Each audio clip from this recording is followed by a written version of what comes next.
That's a fact. How you feel today? I'm good, blessed. Yeah, Good, yeah, blessed, yeah. I asked that question to somebody yesterday, and he said to me, he doesn't answer by how he feels because it's momentary. It's so momentary. Mm-hmm. But to your answers, like my life is good. I'm blessed. I mean, I walk in that every day. Mm-hmm. Ups and downs, highs and lows. I'm good. Until I'm horizontal. Yeah. Well, someone shared something with me last year sometime. It made me kind of go, wow. Mm. When you think of the Great Depression. Yeah. You see all these crazy pictures and, everyone's soup lines and, dust bowls and all this crazy stuff. And it's like, man, that was bad. Do you know we had more unemployment than the pandemic than they did in the Great Depression? Right. And I'm saying there was people that did all right. You know what I'm saying? It was tough. I mean, obviously Absolutely. A lot of our people, really suffered. Yeah. But I started reflecting. I'm saying, I did okay despite the data. Yes, for I'm sure. like, I worked every day, never took a day off from the pandemic. We were in, the Y, we were open we never closed that part of it. And I'm sitting out saying, wow, I'm blessed. Yeah. I just put it in a different perspective. Absolutely. Like, I was blessed. Absolutely. So, family's healthy, so. Yeah. I think the intangible effects of this pandemic, and as we have experienced it, are the most fascinating to me because like there's a formula for all the tangible things. Like we can write out an equation for like what happened to the economy, what happened in the employment market, what happened small businesses, et cetera, et cetera, et cetera. But when it comes to like our psychological effects, that's something that's going to take a lot more time for that narrative to play out. But there is something to be said for experiencing a time where, because of the urgency of life, right? We were like mentally, we were in a life or death space. You know what I mean? That was very much in the forefront of all of our minds, And so to have lived through a time where people, strangers in the street or people that you know or people that you work with or your family or whatever, you felt a measure of threat by everybody. If my favorite person in the world in April of 2020, if I caught them, out in the street, no mask, coughing, not covering their hair, like you just became my least favorite person in the world. or you kept your distance. Yeah. What's up? But to broader extent, it's like we started to have to live with that much more urgency and see each other with that much more sensitivity of like, it's not okay to just be thoughtless about or just prioritize your comfort absolutely above everybody else's whatever. And there are areas where we're going to make decisions differently, but just in general, this experience has been like really, really jarring. You know what I mean? And I'm curious to see how we kind of come back from that. Well, you started off with the effects, mentally on folks. I don't think we've even seen the impact of that yet. Yeah. I mean, remember, there's some kids who that's all they know. From a memory standpoint. Right. You figure like a second and third grader, all they know is school with mask or school at home. Yep. They don't know what school is. Right. My son's in college. He's a sophomore in college. He has not experienced college like most of us have experienced. Right. There was no going out, Right. hanging out. Right. There was none of that. Yeah. It was isolation in your room with your roommate. I think they were allowed 4 people maximum to be around. Mm-hmm. That was it. That was college for 2 years. Right. Come on, on now. this campus of thousands, right? Yeah. That's not so.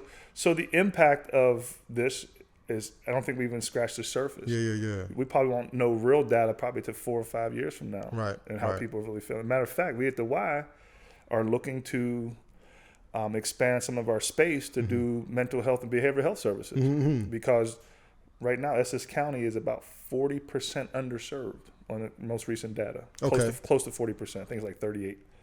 And what's the baseline when it comes to a figure like people that? needing it and how much access to service there is. Okay. So, But how do you decide how many people need it? Like, how do they? I'm not going to be an expert on that one. Okay. But based on the data, they're saying that there's X people who need service. Got it.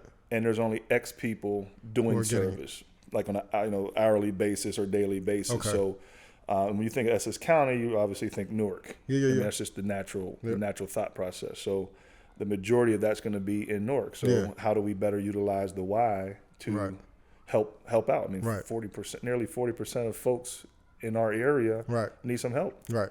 And you already know most of our folks don't like to get help. Right. So that's another barrier. Yep. So hopefully a place like the Y can be comforting, a safe place for them to feel like, okay, I can do that. It's the Y. I learned to swim there, or I played ball there, or family lived there before. They're good. Right. So hopefully I can help steer some people, down that path. So we're in the process of that now. Yeah. And I think it's going to be, we're only going to scratch the surface of it ourselves. So so that's a reality. 4 years from now, we're probably going to sit back and go, wow. Yeah, for sure. Wow. For sure. I'm really fascinated by the Y, specifically the Y here in Newark. I've been there a few times to play ball, and I was struck by the spectrum. If we talk about people demographically, like all types of people utilize the Y. You know what I mean? Like I've seen families utilize the Y services because they were either destitute or too close for comfort to it. And I've, played ball with judges and folks like it's walking into that building is not specific to any one demographic. You know what I mean?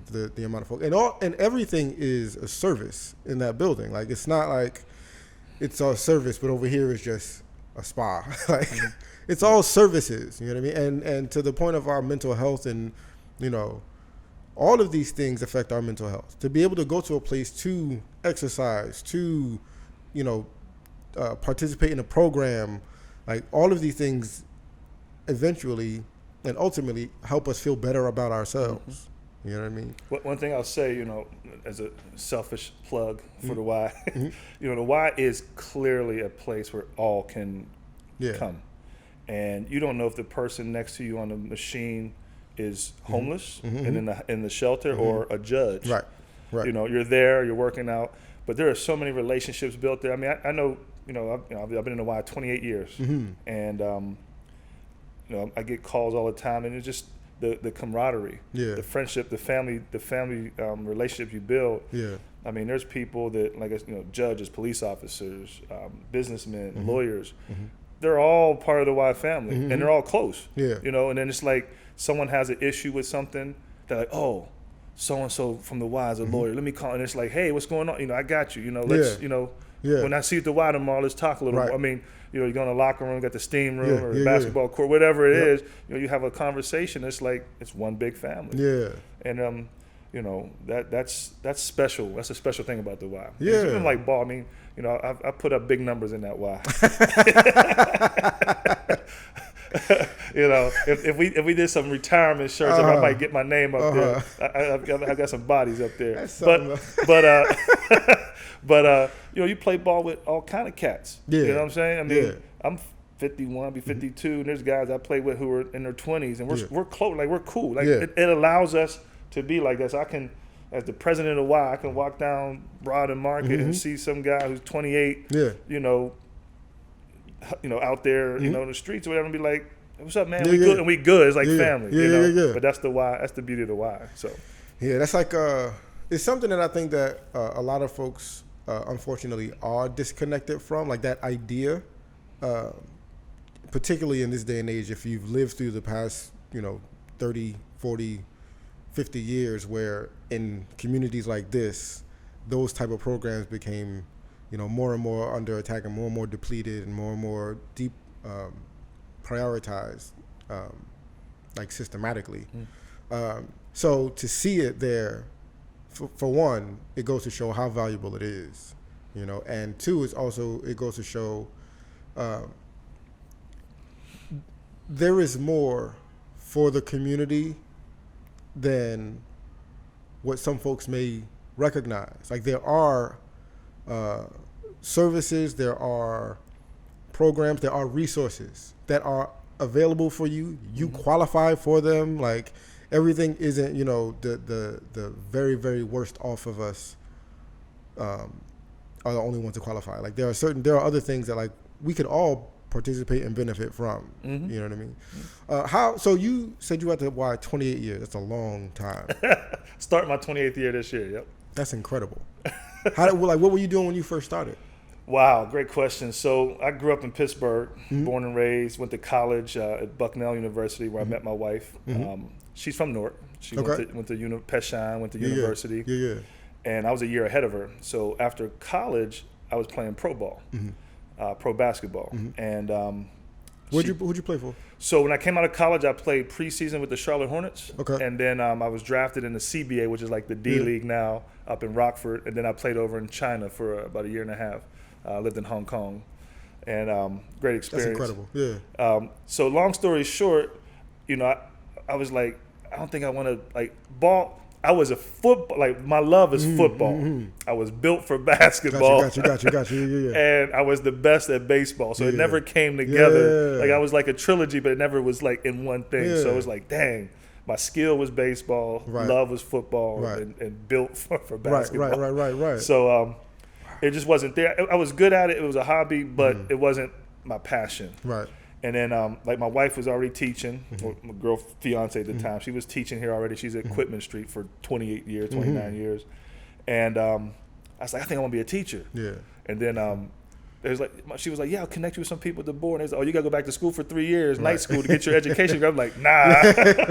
not that I don't like education. I wasn't doing education at that time. Like, I just went to college. I'm like, nah. I said, so a friend of the family, I'm not sure if you know my father-in-law, Art Tucker. No. He was a heavyweight boxer from Newark. Okay. Yeah, he works for the Housing Authority now, but he knew a friend of the family said that the Y was looking for a program director to run like after school and summer camp. I was like, that sounds like a teacher, like on paper. Yeah. I didn't know much about the Y at the time. Like where I'm from, the Y, it felt like a country club, but it wasn't. Now that I know, but so I went down and looked, and the Y was actually in bankruptcy. Okay. The Y had filed for bankruptcy like in 92. This was 94-ish, 95. Wow. And they were still in bankruptcy. Yeah. And, you know, I wasn't a savvy business person. I didn't know. I knew what bankruptcy was, but I didn't know the impact of it. I was like, it is what it is, you know, part of business.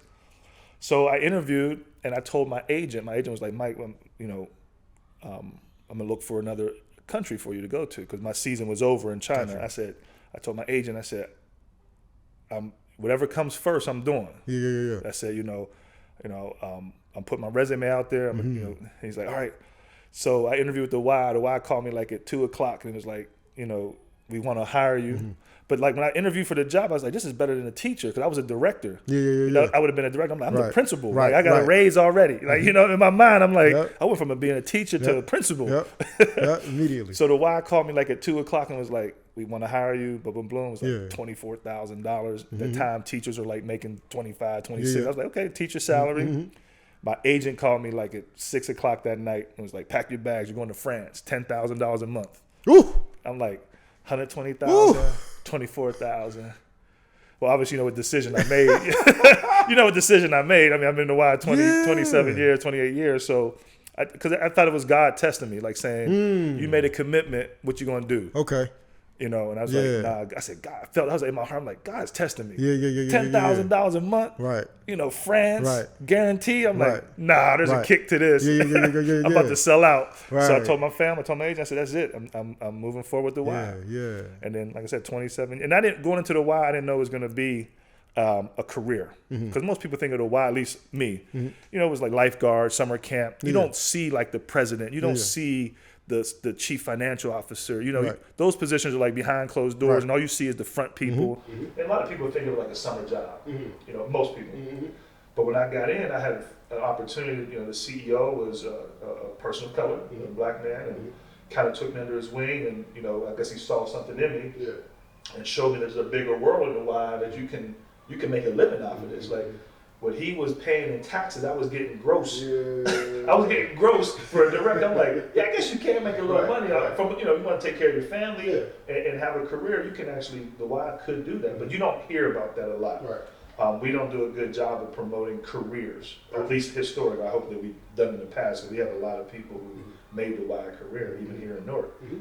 But so I was all in, and like I tell you, when I tell people all the time, because I'm a trainer for staff of color who want to be chief, C-suite position. I train across the country, and I said, the biggest thing that I learned was that passion.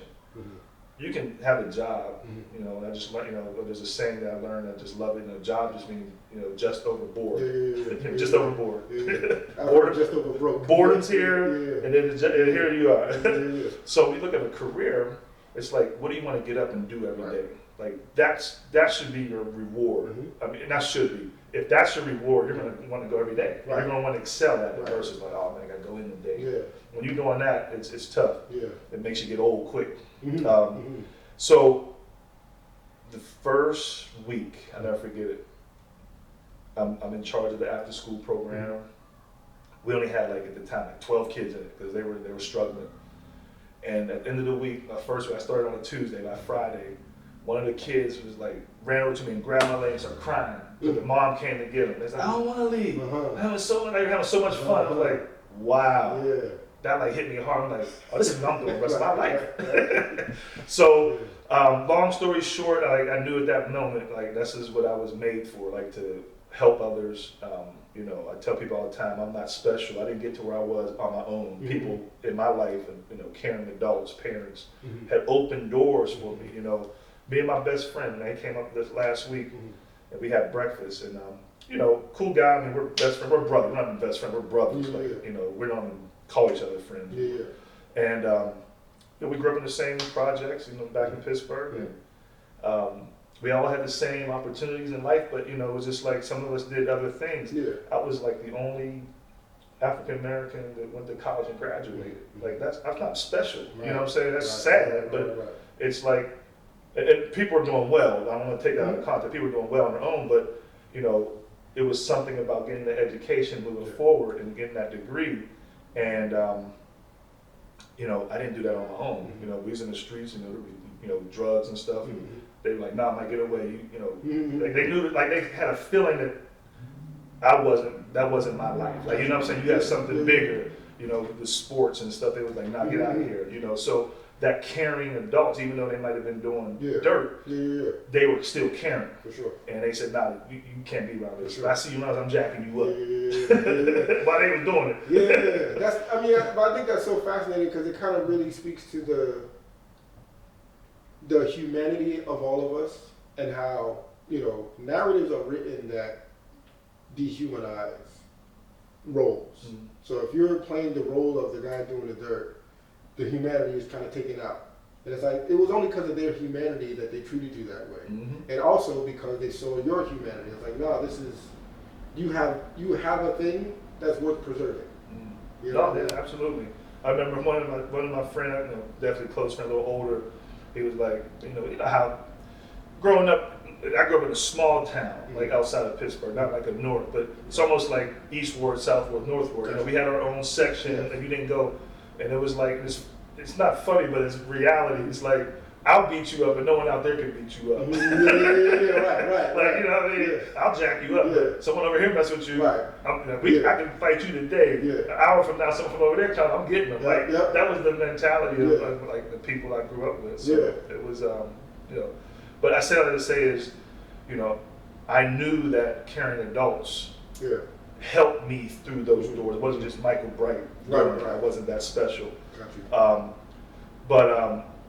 But once that happened, I said, this is it. So from a career standpoint, I'm like, okay, I've always been I've been a sports guy, so I play by the rules. I tell people that there's rules of everything. Absolutely. There's rules in the Y, there's rules in the streets. If you don't play by like any sport, you out. One way or another, you out. So with that mentality, I kind of looked and saw how the Y worked. I'm like, okay, you got to have this certification. So you got to go to this training. You got to do this. You got to do that. I came into the Y, I had a mustache, I had an earring. I didn't see no CEOs like that.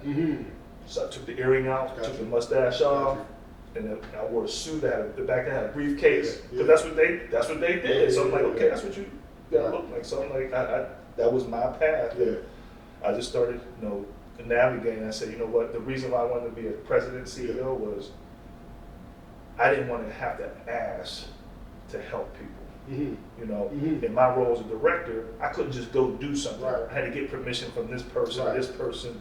You know, and you know, obviously there's times when you're all on the same page, but when you're not, Right. it's disheartening. You're like, I know this would be a good Yes. idea. Yes. You know, I know that this will work. Yeah. Can't do it. Yeah. Yeah. I'm like, you know what? Nah, the ultimate power is in that seat. I need to be there so I can not only impact these 12 kids or these 100 kids, thousands of kids. Like that was my mission back then. I said, by the time I'm 40, I'm gonna be a CEO. Yeah. 40 in 6 months, I was CEO. Yeah. That's So, fantastic. Yeah, so again, you know, it was just driven by just wanting to help others, like Yeah. really help and make sure people had the same opportunities that was afforded to me to do something. Yeah.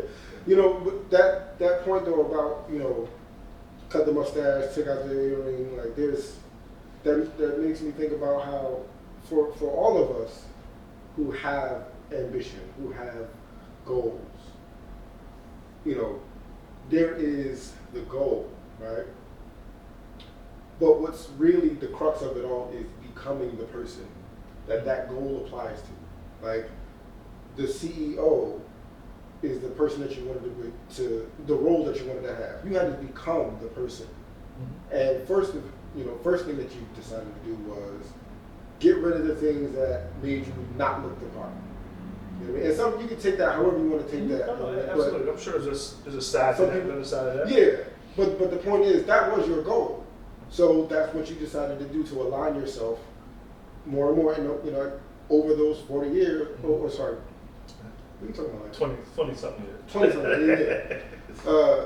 You became CEO. Yeah. You know what I mean? Like it was effective. It worked. You know, and a lot of times for our lives, in whatever way, whether it's in our careers, whether it's in our relationships, whether it's in community,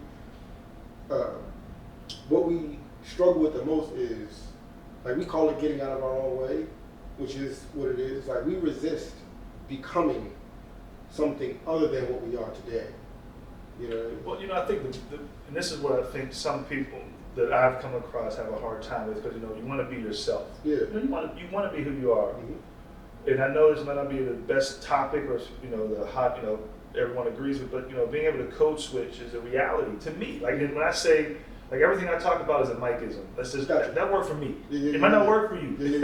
Yeah. You know, I lived. They said I was adopted at birth into a black family. I was raised by helped raised by a white Italian family while my mom went to work. I went to all boys military school after high school. I lived in China. I mean, I've done it all. I mean, I've been in different communities. I mean, you got to do what you got to do to survive, and achieve whatever your goals are. But I said it to say is, you know, I can go in the boardroom, or I can go on the number streets in Newark if I have to. I mean, I've done it. Yeah. You know, that's just how it is. I mean, I can be hood. I can be bored. I mean, but I am who I am. But I mean, it'll be authentic all the way. But because I have all those experiences. I mean, I've done it all. And to me, it was about how I show up. Because the reality is, you know, again, I'm not talking secrets about the Y or airing dirty laundry. The YMCA, from an American standpoint, the United States wide, there's like 900 YMCAs. 85% of the CEOs are old white men. And they're in communities of color. There's only like 30 of me in this whole country. You know, so when you break it down, you don't want to. I didn't want to be in a position where something about just my appearance would stop me from being in that role. So I want to eliminate those barriers. So now you're looking at the content of me, not that part of it. So you know, once to, like in my mind, it was like, you know, get an urban experience, get a suburban experience, get a camping experience, do this, do that. Those are all my check boxes as I moved up the ladder. So no one can on the side of the table can say, well, he don't have that. He don't have that. Well, no, he does have it. You know. And then once you get there, do what you want to do. You know, if you want to wear a mustache and that was your job. You set the culture, but I can't grow a mustache no more. Okay, no. Can't grow hair no more.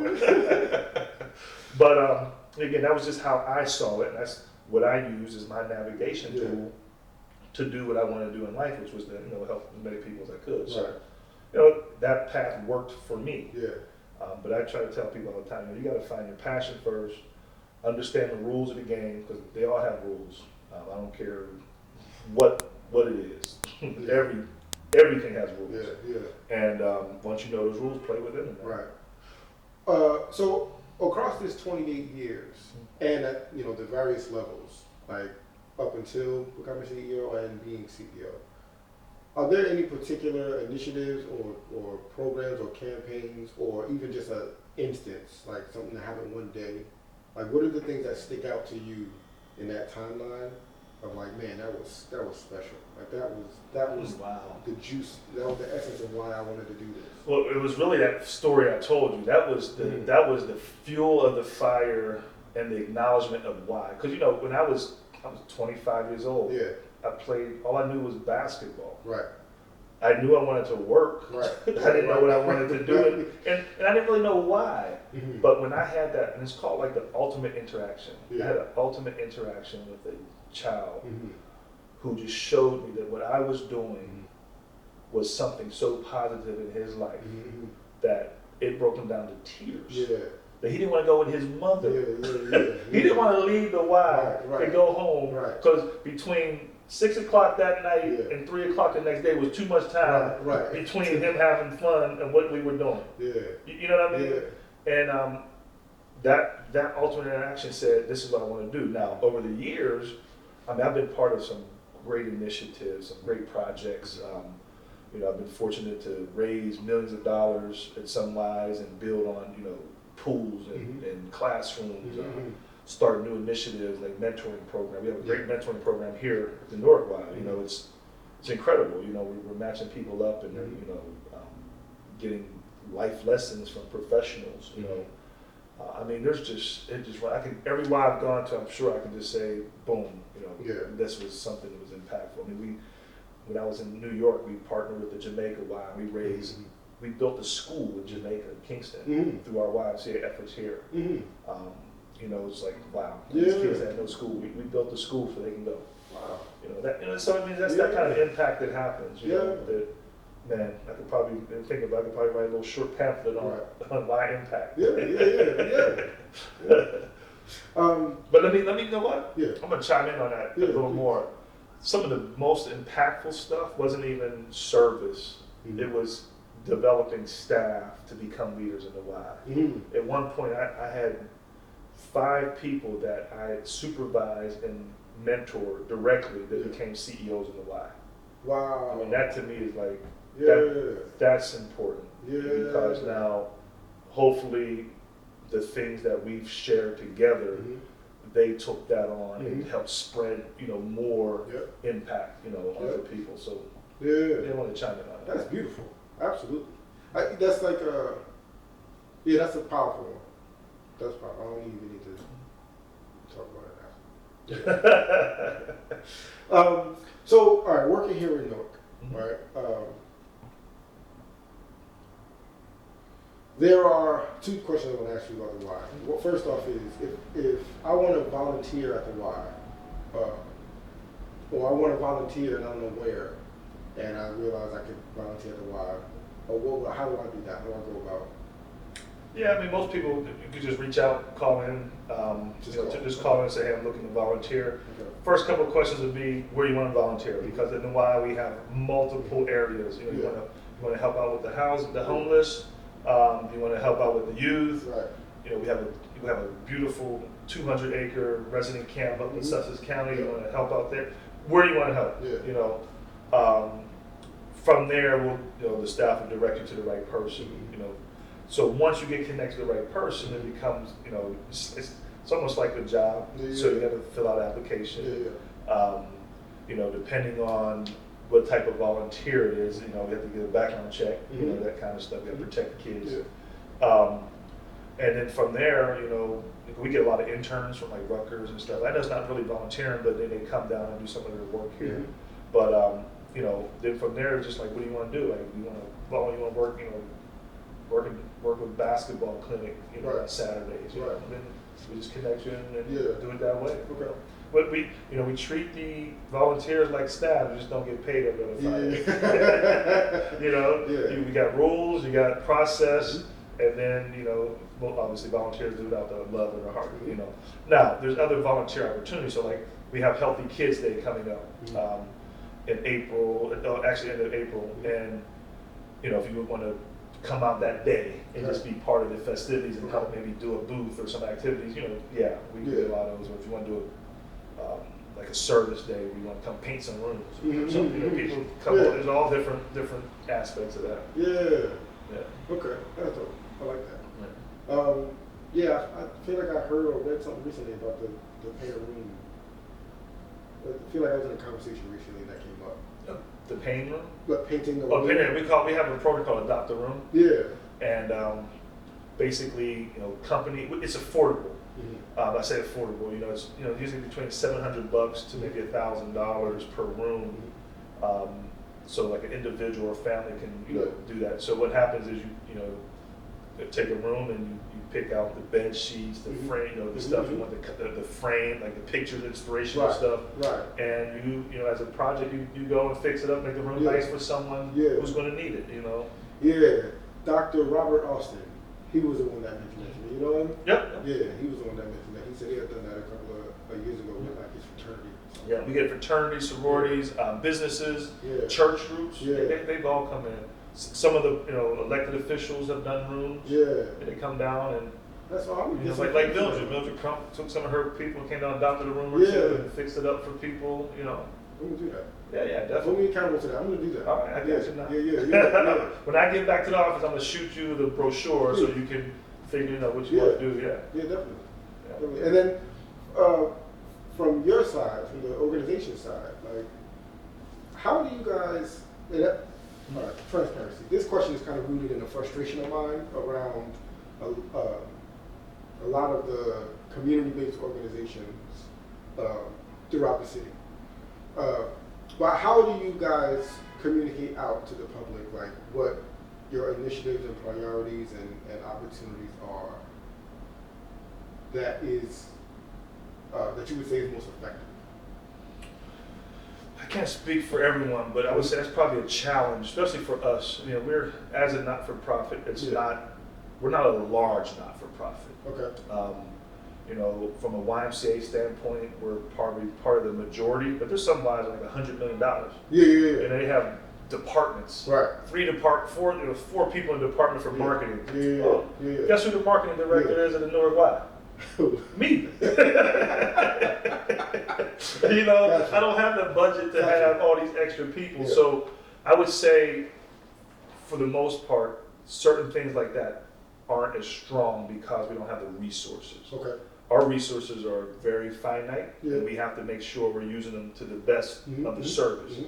Do we have good effort? Absolutely. So we have the website, we have social media, we do e-blasts. So if you're on our email list, you get regular blasts. I wouldn't say we don't do daily. We don't kill someone every day. But before you know, you're going to stop looking at it or send it to spam.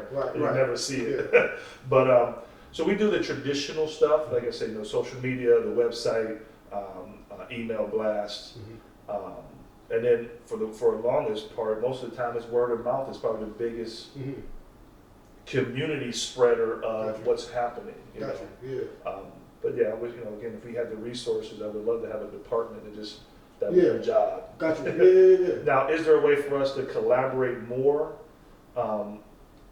Obviously, you're probably aware that a lot of government agencies are almost forcing not-for-profits to work together. Instead of you can't say you can't. If you apply for certain funding with another partner, you have a higher chance of getting it because it's like, okay, the Y, the Boys and Girls Club, and La Casa are doing something. Okay, great. We're going to hook that up. So there's a pressure to kind of work more collaboratively, but I think there's a sense from my peers. I think we all agree working collaboratively is the future. We can get more done with less resource. And we're not fighting. Like we're all going to the same funders to try to get minimal dollars. The funders aren't raising the pot. It's the same pot now. Who's going to get what piece? So if we're able to collaborate and duplicate services, or like, okay, you work on this, we work on that, and then that resource can be spread further. So There's a few of us that sort of work collaboratively. I think it was a natural, connect. But I would love to work more with some of the others that were just current not working, like a La Casa, to work with them more. Gotcha. Or find some, smaller not-for-profits that are doing great work, but don't have the resource or the reach. How do we work with them? Right. But I would say we fall short from spreading the word only because resources are limited. You got to figure out what's the best use of that dollar. Right. Yeah, and I mean, you got you're talking about people's true day-to-day livelihoods. As opposed to other organizations that don't have that particular type of service offering. So obviously, you guys have to budget accordingly. You know what I mean? If the lights aren't on, it doesn't just affect staff. Yeah. You know what I mean? And not that the staff should work with no lights either, but that's a different kind of conversation. Hey, bro, I'm telling you, during the pandemic, there was times I had edicts saying lights off in the hallways. Yeah. Like, we don't need lights on in the hallway. Right. Yeah. Turn your light on in your office. Yes. Save some energy. Yeah. We got advantages better. So to that point, how has the pandemic affected the way you operate the organization logistically? Like obviously, in that space of urgency, prioritization takes on a new meaning. Yeah. You know what I mean? And then you walk away with lessons and new understandings of like, we kind of were fat and slow over here. We don't need to have, 3 coffee makers or whatever the thing is that it exposed. Yeah, so for us, it was clearly, we had to focus when we have over 400 people to call a Y home. Yeah. So we had to make sure they were safe. I mean, that was our immediate priority. So making sure that we had all PPE type stuff and all the systems were in place to protect folks. Staffing, we had to make sure the staff are safe. I mean, it was tough. And people were fearful. And we had staff quit, instantly, like, boom, I'm not working in this environment. So it's like, just because they quit don't mean the Y closed. Right. I mean, we had to still serving people. Yeah. I covered the desk sometimes. See, as the president, I was on the floor. Right. It happened. Yeah. But with that being said, and obviously immediate was safety for our community, which was the residents. We obviously, people poured support into us, so we were financially sound because people wanted to help. Yeah. We had food, and we had a lot of food coming in to make sure the residents had food. We had donations coming to make sure we had the proper equipment. All that was stellar. Areas that we clearly couldn't do anymore was like health and fitness, where people couldn't work out. Right. That's probably still the biggest area that I get the calls for most. Because we're not open right now. Okay. We have not opened our fitness, lifting and swimming. We were subsidizing those services quite a bit. And by not doing it, the Y has become healthier. Got you. That does not mean we don't need to have impact in that area, but it gives us a reset to say how we want to do it. So the gym has been open, the basketball park's been open, so people can come in and shoot hoops. And, a lot of groups rent it out and that kind of stuff. So that's an easy one. Right. It doesn't cost us much to do that. Yeah. But it costs us a lot of money to open the pool up. Right. And when you got 1 or 2 people swimming, it says, well, maybe we don't need to open the pool. Right. It costs pretty good money to open up the fitness center and the locker rooms, and because you got to have staff and all that. You got to have a lot of members to break even. Yeah. So one of the things we're looking at now is as we reopen, we're looking for a fall restart, like a September 1 restart. And I'm gonna send you something because I know you're active. We're gonna do a survey for people that are members, people that used to be members and went somewhere else, and people who've never been a Y member. Okay. We want to hear from people to say, when we open, what would you like to see here? And for like the people who left us or people who've never been with us, what would it take for you to be a member? Okay. So that if we get enough response to say, hey, I'll be a member if you had this, this, and this, or it was this, this, and this, or we can do that. But if we got people saying, oh, I'll never be a member, whatever, we don't get enough feedback to say it's something that the community wants, then we have to have a different conversation. Because if I'm going to invest $200,000, $300,000 into this facility, I gotta have a return on that. Yeah. I mean, we're not for profit. We're not a no profit. Right. You know, big difference. Yeah. You know, I don't want to make a lot of money, Right. but I at least gotta make enough that I'm spending so Yeah. that we can stay open. Yeah. So before we make that investment, it's important that we hear from the community to say, what would it take for you to be able to come down here, take out a membership, whatever that number is, and actively do that, you know, on a regular basis so that we can provide that service to the community. Yeah. And is it something you want? Yeah. So that's going to be happening probably within the next, it's going to happen in May. Yeah. I don't know if it's going to be early May or mid-May. We're going to have some town hall meetings, invite some groups down, you know, some of the people who live in some of the new residents, building, have them come over. What would it take for them to be a member? You know, folks who are community folks, like, you know, come on down, talk to us, or do surveys and get the feedback. Yeah. But it'll be helpful before we spend a penny. Right. Where should we put that money at? Right. But again, I don't have an infinite number of dollars. I gotta be very, you know, cool with it. I gotta say, okay, so what I got has to be spent on the right thing. Yeah. Okay. All right. I want to get into some of Michael's favorites. Michael's favorites. All right. So let's start with. Arnold Jordan. I'm sorry. I don't know if I got enough battery. Let's start here in Newark. What are some of your favorite things about Newark? Whether it's places, whether it's events, whether it's different expressions of culture, whatever. Wow, that's a great question. So first and foremost, the why. Biased. Love the food. A lot of restaurants. You know, obviously some of the main ones, the Fornos out of Spain. Everyone loves those. But even some of the mom and pops. I've done them all. I mean, Newark has great food. Yeah, for sure. As you can tell.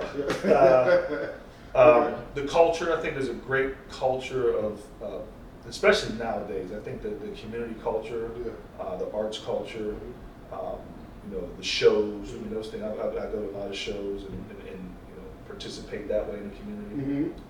I love the youth sports programs. You know, my sons play ball, and I've been part of, you know, the Newark programs. And, I think they're amazing. I think, you know, I had a conversation with someone. I was traveling last week. Had a conversation with someone. They was like, "Man, how's Newark?" You know, because all I used to know and understand is, you know, I said, unfortunately for Newark is a great place. There's probably 6 blocks to give us the worst name. Right. But if you can isolate those 6 blocks, Newark is the place to be. For sure. You know, it's just a reality. All right, let's go pro sports. Basketball, football, baseball teams. You got favorites? Wow. You know, football and Pittsburgh Steelers, man. I mean, I said hands down, you know, I'm Steelers for life. Baseball, I'm not a huge baseball fan. See, it goes back to, that was my sport I was best player. So I have to be there. Like, I have to play there. I can't watch baseball. I can't watch baseball on TV. But I do root for anyone against the Yankees because my assistant is a Yankees diehard. So I just love when they lose because I get to pick on her. Basketball's tough. I'm a Jordan fan. You know, I had the pleasure of meeting him. So I was a Bulls fan. So when he left the Bulls, I was no longer an NBA. I didn't have a team. Same here. So every year I kind of look at, I'm not a bandwagon. I don't say I want to pick this thing because they're winning. I love, you know, watching the games, but just I kind of pick for like the day, like, okay, so and so. I love the underdog kind of guy. So whoever's the underdog is who I'm going with typically. Cool. Typically. Cool. Unless it's LeBron. Unless it's LeBron. Because he's, you know, the whole Jordan, LeBron thing, the Jordan guy. So if he's underdog, I'll go with the other team. Right. It's crazy because I don't even know if this conversation has been so prevalent before. Like, I know the conversation came up when Jordan came in, and it was like Jordan versus, you know, Dr. J, or Jordan versus Magic, or Jordan versus Bird, or, you know, Wilt, or, you know what I mean? But not in this way. This is divided family. This is my 2 sons go at it every day. Weekend, every day they send each other memes and stats. And I'm like, would y'all please put it? I said, it's an opinion. Right. You can't win an opinion. And it's like, it's all subjective. So, like, I mean, to me, Jordan has a special place in my heart because that was the time period where I first started playing basketball and like not just little man. All right, now you gotta get off the court because you're gonna play. Like I was on the full court game now, so you ran to the big court. Yeah, like that means something different to me in terms of the sport at all. Yeah, you know what I mean? And him being the pinnacle at that time, like, and I dig very much what LeBron has done with the sport as an athlete, what Kobe did with the sport as an athlete. You know what I mean? And I think that not staying with the Bulls as my favorite team after Jordan left is probably also part of what kind of opened me up to appreciating the sport more than just, whatever flag I want to carry. You know, like I really appreciated other positions more. I was never going to be a fan of the center for the Bulls because it was just like they were serviceable at best. You know what I mean? Nobody's walking around now with Luke Longley jerseys or Bill Cartwright jerseys. Like it's just not the way. You know what I mean? But Shaq is Shaq. Yeah. You know what I mean? Tim Duncan is Tim Duncan. You know what I mean? And we got to see other, cats in those positions and roles still. All right, let's talk music. You have a genre that's your favorite? Let's start there. I got two. I mean, hip hop. Hip hop rap is what I grew up in. That's good. But there's always that old school R&B, from the Saturday morning cleanings that Mom had to do. Yeah, soul music. With the certain song make you smell pine salt. Yeah. I smell pine salt.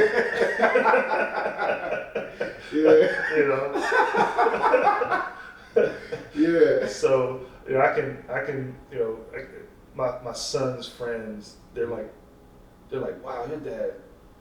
He knows the words to Meek Mill, but then throw in some something like Commodores. Yeah. He's cool. Right.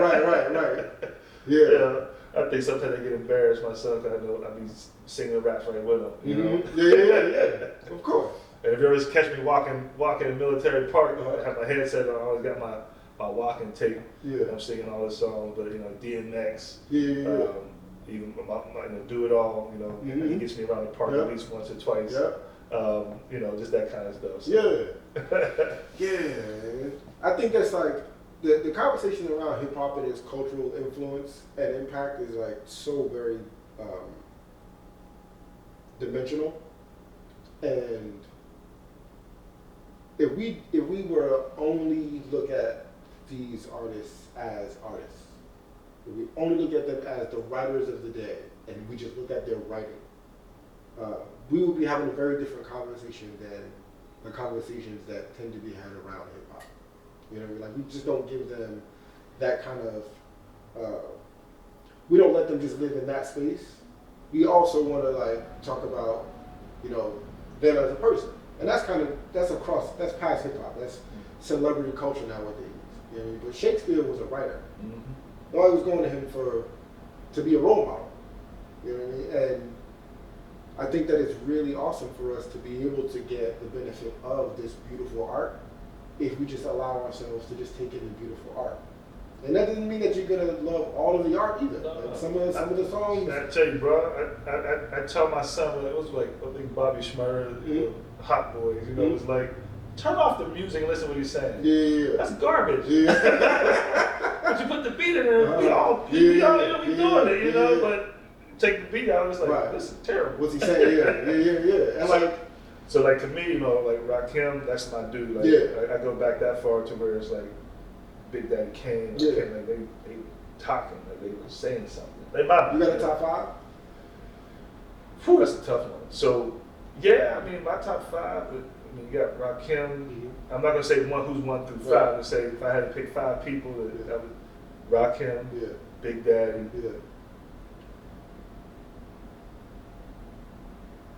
Biggie. Whew, man. Now I start getting tough. Dicey, wow. Yeah. I love Jay. I think Jay got great stuff. I want to come out wrong. I like Nas. I was more of a Jay-Z than a Nas person. Yeah. But Nas did kind of come out with Ether. Mm-hmm.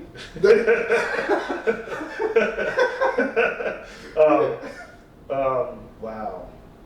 mean, Jada lyrically, but Yeah. Jada, man, it's tough. I don't think I have a top 5. I got top 3. Maybe Eminem, I don't care what people say. Yeah. Lyrically, man, wow. Yeah, same. You know, Same. so yeah. I But think the R, man, R and Big Daddy. Yeah. Lyrically is just like. Yeah, I think what Rakim for me was like, he never said anything as if it were an amazing bar. Everything was said so casually, and then it's like once you're listening back, it's like, oh man, that works on like 3 different levels. That's amazing writing. Yeah. You know what I mean? And I remember one line, and this is from like when he first came back out. So this is like, I don't know, like 2000. So he had this 18th Letter album. Yep. And he has this song in there where he says, still leave authors and writers with author writers. And it was like, man, first of all, I love hearing the thing that I've never heard before. Like nobody put that image in my head before, but it's like, Then you start thinking about it, you start you visualizing. break down author writers, and then it's like, oh, he's a writer. He's not just coming at rappers. All authors and writers, he'll leave you with your hand and, you know what I mean, cramped up, like trying to catch up with him. You know what I mean? Like it's just brilliant. Yeah. I really also like, and I would like to have more conversation in general around this era of Jay and Nas and the writing that they're doing, the music that they're making. Like Jay-Z, in my opinion, is now writing the way that the diehard Jay-Z fans wanted him to always rap after they heard Reasonable Doubt. Like he has so many entendres in the rap that he writes now, and because of a number of reasons, like I think a lot of them are going over people's heads, but he is writing exceptional raps right now, and it's like it's just kind of taken for granted. I feel like because he's Jay-Z. You know what I mean? To me, this again maybe just my old ears. Mm-hmm. I think as I reflect back, the words drowned out the music back then, where now the music drowns out the words. And you can't, you're more caught up into what it sounds like versus what's being said. Yeah, for sure. And that to me is the hard part. Yeah. You know? Yeah. So I think people get deaf to what's being said versus what's being heard. Yeah. You know? Yeah. All right, so this is going to be my last question for the conversation. What is Michael Bright good at? Wow. And it doesn't have to be specific. I make meat oxtail. Yeah, I need that. That's what I need to know. Yeah. My family said, don't touch the recipe at all. Keep doing it the same way. Oxtails. Woo. That is clutch. That's like when the robots take over. Where's Michael? Because that's where I want to be. And I'll top it off with a peach cobbler. Really? Yeah. All right, you coming for him? Okay. Yeah. All right. That's really dope. Yeah. Oxtail is the thing. I'll make sure next time I'll grab a couple of tails and bring them back. Please do. Yeah. I'll keep you accountable to that. This is good, bro. I appreciate it, man. Thank you for what you're doing, man. This is a great platform for folks. And if you invite me, if I'm allowed to come back, I'd love to come back and have a time, chit chat. Definitely. For sure. I appreciate it. Oh, yeah, absolutely. All right.